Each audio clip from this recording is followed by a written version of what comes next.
يعني عايز يخش المدرسة.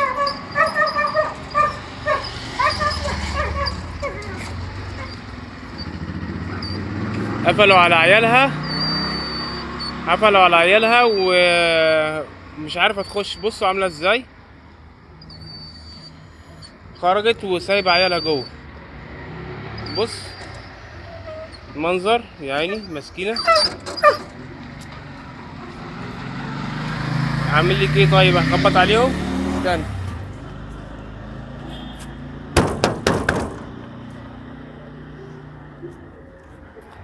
يا ريس،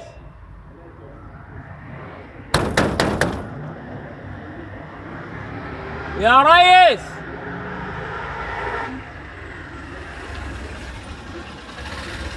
بس انا بحاول اخبط لك اهو يا عم الحاج.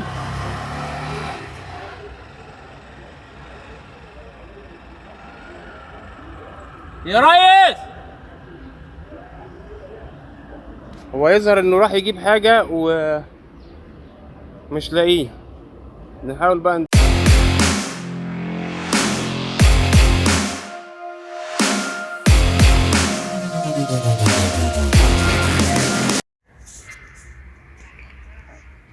اهي الكلبة يا جماعة اللي موجودة في الفيديو اهيت موجودة، بس هي في وضع المكان وضعه سيء جدا. هنا في المدرسة، وادي الجرو بتاعها، دي واحد من الجراوي، بس انا مش عارف ادور على الجراوي للاسف. الوضع وحش قوي هنا. احنا عايزين ننقلها اي شيلدر، فاي شيلدر موجود، بس الوضع هنا وحش قوي. لازم ايه،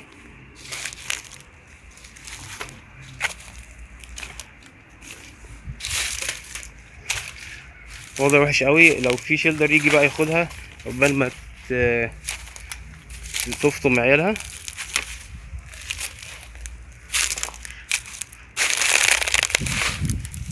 احنا نتكلم مع المدير بتاعها ونشوف لو يقول لكم العنوان بتاعها والشيلدر اللي يجي ياخدها.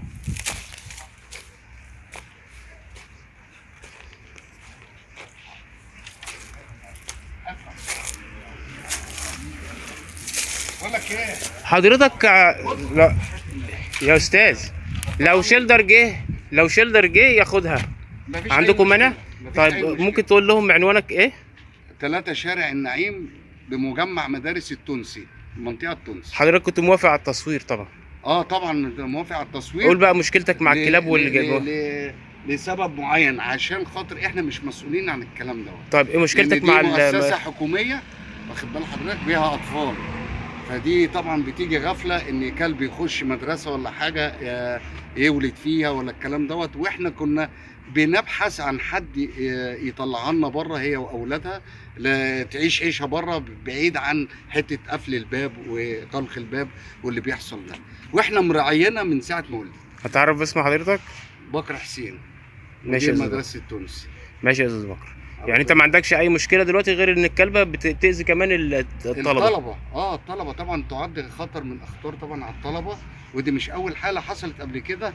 واحنا برضو جبنا ناس زي حضرتك كده شالوا الكلب بالاولاد والكلام ده وتبنوها والكلام ده. خلاص احنا اي شيلدر هيكلمني احنا هحاول هنحط رقمك تحت في كومنت. بس تاني احنا مش مسؤولين عن الكلب. مفيش حد مسؤول عن اي كلب بلدي في البلد. الكلاب البلدي مشكله بلد، مش مشكله شخص بلد. يعني انت غير مسؤول.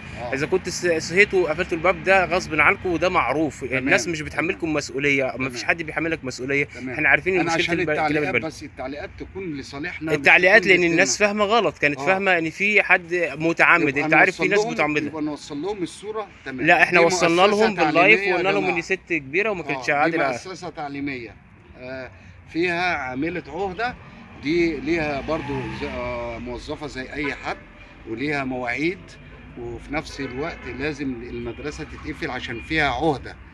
وفي مدارس بيبقى فيها كلاب بس مصرح بيها على اساس حراسه ولا الكلام ده. طبعا احنا مش مصرح لينا ولا كلاب بلدي ولا كلاب غير بلدي، فدي حصلت كده فلته يا سيدي. مفيش حد مصرح ليه بالكلاب اصلا. الكلاب البلدي ديت مشكله دوله. بس انا حبيت اوضح يا جماعه. احنا بس حبينا نطمن الناس عشان ننهي. وبنطمنكم طبعا. الاستاذ صور اهو، هي موجوده، هي ولادها، وجبنا لها اكل. اللي عنده استعداد يجي ياخدها يا مرحبا. عنوان المدرسة ايه؟ 3 شارع النعيم بالتونسي، مدرسة التونسي الإعدادية بنات، تابعة لإدارة الخليفة التعليمية. ماشي يا جماعة، السلام عليكم. حطها بقى يا أخي.